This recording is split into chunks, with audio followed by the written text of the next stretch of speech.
We have another all-in-one for you today, guys. In just over 3 minutes, we're going to show you step-by-step in thorough detail completely how to tear up a sidewalk and rebuild your own in pavers today. This is going to be instructional. This is going to be step-by-step. Stick all the way to the end and you'll see just how to do it all by yourself. This same principle will work whether it's a walkway or a patio. First things first, with any rebuild, it's time for demo. We remove the entirety of the existing sidewalk using just a jackhammer. You can also use a sledgehammer and a bar if you don't have a jackhammer. Now is crucial. We're going to be excavating out. We want to be about 10 inches below the soil. When I say soil, I mean the grass below grade. Why? Because I want to bring in base, I want to bring in bedding, and I want my paver to go back at the same height that concrete was. We're getting 5 cubic yards right now delivered of 3/4 clean stone. I use 3/4 clean for my base because I want an open grade base. I want this to be at least 6 inches in thickness, and I compact every 3 inches, so in 3-inch lifts. I thoroughly compact, I go over and over again, then I add more to make sure I have at least 6 inches of this base. Open grade, meaning it will completely drain. Next, I get my bars. These are 1-inch steel electrical conduit. These bars do not remain in. I put them in and I level them to each other. I make sure there's pitch running away from the home.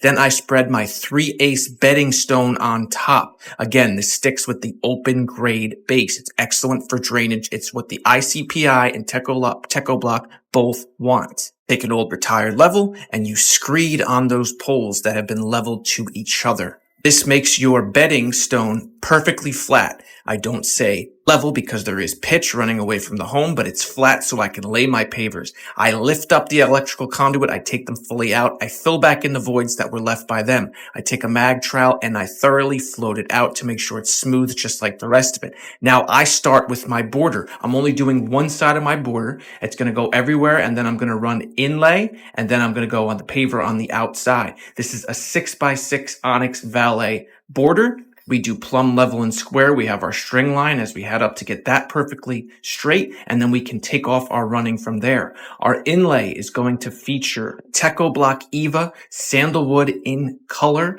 slate in style, meaning it has the bumps. The goal is to fit this in straight up so I do not need cuts, so it's a shade under 4 foot wide in order to do that, and a shade under 3 foot wide. It should be about 42 and 48. When laying this, you don't want a repeating pattern. What do I mean? You don't want the same paver side by side, and you do not want 4 corners anywhere. You also want to break up joint lines as frequently as you can. You install the paver, you beat them down with a dead blow hammer, and you constantly check your plumb, level, and square. You then dig out the sides all the way around. You're going to pour concrete paver edging that's going to lock this in all the way down. You pour your concrete, you take your mag float, you trowel it down, you make sure you're at least 1 inch below the paver and angled away to continue with running water away from the paver.